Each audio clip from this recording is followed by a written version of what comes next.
ఆరాధనకు సహాయకరంగా దేవుని వాక్యమైన బైబిల్లో నుండి యోబు గ్రంథము 2వ అధ్యాయము 3వ వచనం. యోబు గ్రంథము 2వ అధ్యాయము 3వ వచనాన్ని మనము చదివి ధ్యానం చేద్దాం. అందుకు యెహోవా, నీవు నా సేవకుడైన యోబు సంగతి ఆలోచించితివా? అతడు యథార్థవంతుడును న్యాయవంతుడునై దేవుని యందు భయభక్తులు కలిగి చెడుతనము విసర్జించిన వాడు భూమి మీద అతని వంటి వాడెవడునూ లేడు. నిష్కారణముగా అతన్ని పాడు చేయుటకు నీవు నన్ను ప్రేరేపించినను అతడు ఇంకనూ తన యథార్థతను వదలక నిలకడగా నున్నాడనగా. చాలు. ఆరాధనకు సహాయకరంగా యోబు గ్రంథము 2వ అధ్యాయము 3వ వచనాన్ని మనము చదువుకొని ఉన్నాం. యేసుక్రీస్తు ప్రభువు లేదా దేవుడు సాతానుతో పలుకుతున్నటువంటి ఒక మాట అక్కడ రాయబడి ఉంది. ఆ మాట చూడండి మీరు. నిష్కారణముగా అతనిని పాడు చేయుటకు నీవు నన్ను ప్రేరేపించినావు అన్నాడు. నిష్కారణముగా అని దేవుని వాక్యము చెబుతుంది. యోబు నిత్యము అలాగూ చేయిచు ఉండెను. యోబు నిత్యము దేవుని సన్నిధిలో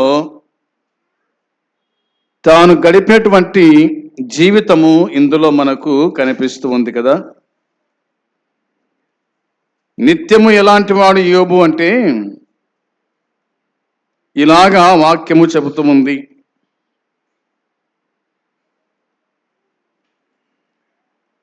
ఐదవ వచనము చూడగా 1:5 నేను చదువుతున్నాను మీకోసమై. అరుణోదయమున లేచి అనే మాట కనిపిస్తూ ఉంది. చాలు. అరుణోదయమున లేచి అనే మాట చూస్తాం. తనకు 7 కుమారులు 3 కుమార్తెలు ఉన్నట్టుగా మనం చూస్తాం. అయితే వారి గురించి తాను ఏం చేశాడు దేవునికి? 1:5 చివరిలో నిత్యము అలాగూ చేయుచుండెను. ఎలాగూ చేయుచుండెను? వారిలో ఒక్కొక్కరి నిమిత్తము దహన బలి నర్పించుచు. వారిలో ఒక్కొక్క నిమిత్తం దహన బలి అర్పించుచు నిత్యము అలాగూ చేయుచుండెను. దేవుని యందు భక్తి గలవాడు. దేవుడంటే ఎంతో భయం. దేవుడంటే దేవుని పట్ల అతడు యథార్థంగా నడిచేవాడు. న్యాయం, భయభక్తులు, చెడుతనం విసర్జించిన వాడు, భక్తి గలవాడు, దేవుణ్ణి ఆరాధించువాడు, దేవుణ్ణి కొనియాడేవాడు, దేవుని సన్నిధిలో ఉండేటువంటి వాడు. ఇతని గురించి మనం చూస్తాం. యథార్థవర్తనుడు, న్యాయవంతుడు, దేవుని యందు భయభక్తులు కలిగి చెడుతనము విసర్జించిన వాడు అనే మాట కనిపిస్తాడు. ఇలాంటి వానిని దేవుణ్ణి ఆరాధించకుండా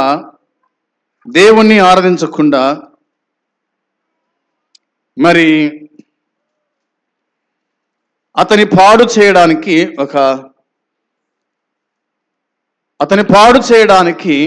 ఒక వ్యక్తి దేవుని కాడికి వెళ్ళినట్టుగా మనం చూస్తాం. అతని పేరు మనకు తెలుసు. అయితే దేవుడు యోబు పట్ల పడుతున్న సాక్ష్యం ఏమిటంటే, నిష్కారణంగా అతన్ని పాడు చేయడానికి నువ్వు ఎందుకు ప్రేరేపించుతీవి అన్నాడు కదా. దీన్ని బట్టి మనం చూస్తే ఇలా ఉంది. నిర్దోషిగా ఉండి, ఇప్పుడు యోబు నిర్దోషి, ఇప్పుడు యోబు నిర్దోషి నిష్కల్మషుడు, పాపుల్లో చేరక ప్రత్యేకంగా ఉన్నటువంటి వాడు యేసు ప్రభు, అవునా? కాబట్టి ఇప్పుడు యోబు గుడుక ఎలాంటి వాడంటే నిర్దోషి నిష్కల్మషుడు, లేదా నిర్దోషి అని చెప్పుకోవాలా, పాపము లేని వాడిని చెప్పుకోవాలా. ఇతడు పాపంలో చేరక ప్రత్యేకంగా ఉన్నాడు. అందును బట్టి ఇతన్ని మనము యేసు ప్రభునకు అలా పోల్చొచ్చునేమో అనుకుంటాను. జ్ఞాపకం చేస్తాను మీకోసమై.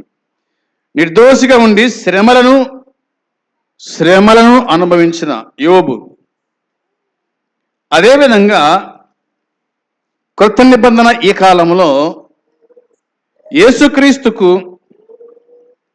మరి విశ్వాసులందరికీ సూచనగా యోబు ఉన్నట్టుగా మనం చూస్తాం.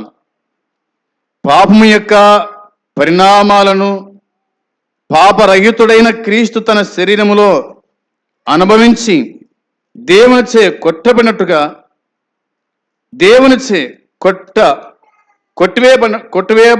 కొట్టివేయబడ్డాడు అనే సంగతి వాక్యం మనకు చెబుతుంది.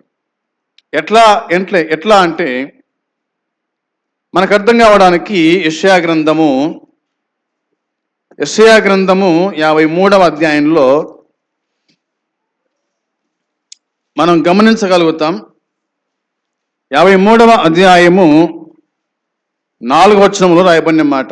4వ వచనములో, నిశ్చయముగా అతడు మన రోగములను భరించెను, మన వ్యసనములను వహించెను, అయినను మొత్తబడిన వానిగాను, దేవుని వలన బాధింపబడిన వానిగాను, శ్రమనొందిన వానిగాను మనమతని ఎంచితిమి అన్నమాట. ఇక్కడ గుర్తుపెట్టుకోండి, దేవునిచే కొట్టబడ్డాడు.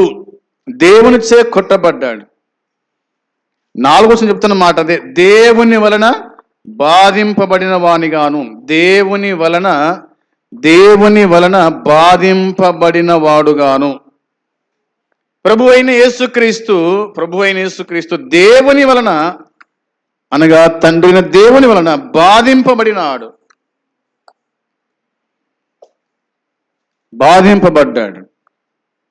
యోబు గ్రంథంలో కూడా యోబు దేవుడు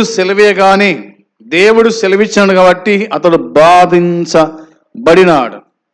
బాధించబడ్డాడు. దేవుడు సెలవేయకపోతే అతడు బాధించబడలేడు. దేవుని సెలవు వలన యోబు బాధించబడ్డాడు. ఇక్కడ ఒక రాయబడింది యెషయా గ్రంథం 53:4లో, దేవుని వలన బాధింపబడిన వాడుగాను అని వ్రాయబడింది. దేవుని వలన బాధించబడ్డాడు. ప్రభు అయిన యేసుక్రీస్తు దేవుని వలన బాధించబడ్డాడు అని ఉంది. తర్వాత మన వ్యసనములను వహించినాడు అనే మాట వ్రాయబడి ఉంది. మన వ్యసనములను వహించినాడు. మరి వ్యసనములను వహించుట అనే మాటలు కనిపిస్తాయి. ఆయన వహించినాడు, అవునా? మన రోగములను భరించినాడు, మన వ్యసనములను వహించినాడు, అయినను మొత్తబడిన వానిగా, దేవుని వలన బాధింపబడిన వానిగా, శ్రమనొందిన వానిగా మనం అతన్ని ఎంచితిమి అని అన్నాడు. ఇంకా పేతురు భక్తులు రాశాడు ఆయన గురించి, ప్రభు అయిన యేసుక్రీస్తు గురించి. పేతురు రాసిన మొదటి పత్రిక 2వ అధ్యాయము 24వ వచనం, 2వ అధ్యాయము 24వ వచనంలో రాయబడిన మాట, మనము పాపముల విషయమై చనిపోయి నీతి విషయమై జీవించినట్లు ఆయన తానే తన శరీరమందు మన పాపములను మ్రాను మీద మోసుకొనెను అని ఉంది. ఆయన తానే తన శరీరమందు మన పాపములను మ్రాను మీద మోసుకొనెను. యోబు గ్రంథములో నిష్కారణంగా అతనిని పాడు చేయుటకు అని ఉంది. నిష్కారణంగా పాడు చేయుట. యోబు నిర్దోషి అని చెప్పుకున్నాం కదా. నిర్దోషి అయి ఉండి శ్రమ అనుభవించున్నాడు. యోబు నిర్దోషి అయి ఉండి శ్రమ అనుభవించున్నాడు. యేసుక్రీస్తు కూడా ఆయన నిర్దోషి, నిష్కల్మషుడు. కానీ దేవుని వలన అతడు బాధించబడ్డాడు. ప్రభు అయిన యేసుక్రీస్తు. ఈ వచనం ఏం చెప్తుందంటే తానే అన్న మాట రాయబడింది. ఆయన తానే అనగా ప్రభు అయిన యేసుక్రీస్తు తానే తన శరీరమందు మన పాపములను మ్రాను మీద మోసినాడు. ఇష్టపడి మోసినాడు, కష్టపడి కాదు. యేసుక్రీస్తు ప్రభు మన పాపములను ఇష్టపడి మోసినాడు, కష్టపడి కాదు. ఆయన ఇష్టపడ్డాడు. మనం పాపులమై ఉండగానే క్రీస్తు మన కోసము చనిపోయాను. పాపుల కోసం క్రీస్తు చనిపోయినాడు. ఇష్టపడి ఆ పాపపు భారాన్ని, ఆ శిలువ భారాన్ని ఆయన మోసాడు, గాయపరచబడ్డాడు. అవునా? గాయపరచబడ్డాడు, శిలువ మోసాడు. ఆయన శ్రమనొందిన వాడు అని వ్రాయబడి ఉంది. 4వ అధ్యాయము 1వ వచనములో, పేతురు రాసిన మొదటి పత్రిక 4వ అధ్యాయం 1వ వచనములో, క్రీస్తు శరీరమందు శ్రమపడెను. క్రీస్తు శరీరమందు శ్రమపడెను. శ్రమ పడింది శరీరం. అవునా? క్రీస్తు శరీరమందు శ్రమ పడెను. శ్రమ దేనికి? శ్రమ దేనికి అంటే శరీరానికి. శ్రమ దేనికి? శరీరానికి. ఆయన చేతుల్లో చీలలు, అది శరీరం. ఆయన కాళ్ళల్లో చీల, అది శరీరం. ఆయన శిరస్సు మీద ముల కిరీటం, అది శరీరం. వీపంతా కూడా నాగేడు సలవ దున్నబడేను, అది శరీరం. కొరడా దెబ్బలు శరీరం మీద పడ్డాయి. అందుకోసమే క్రీస్తు శరీరమందు శ్రమ పడెను. ఆయన శ్రమ పడ్డాడంట. ఆయన శ్రమ పడ్డాడు.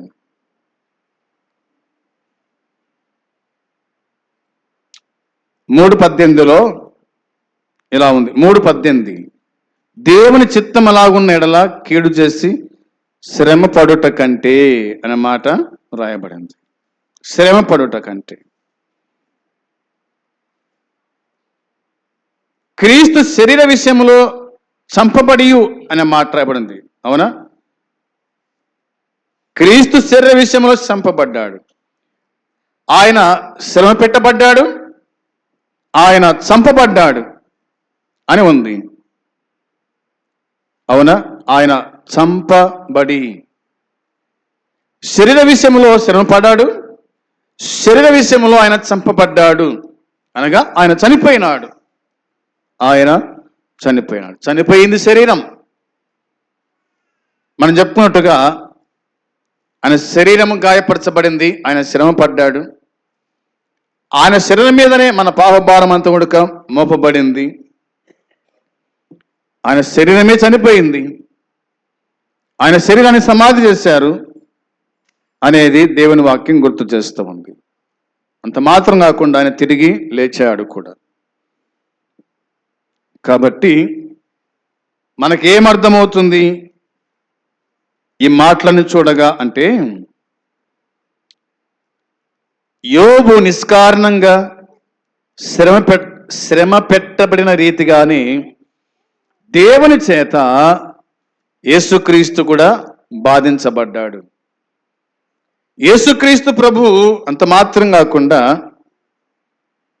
ఆయన తానే తన శరీరమందు మన పాపములను మ్రాను మీద మోసినాడు అనేది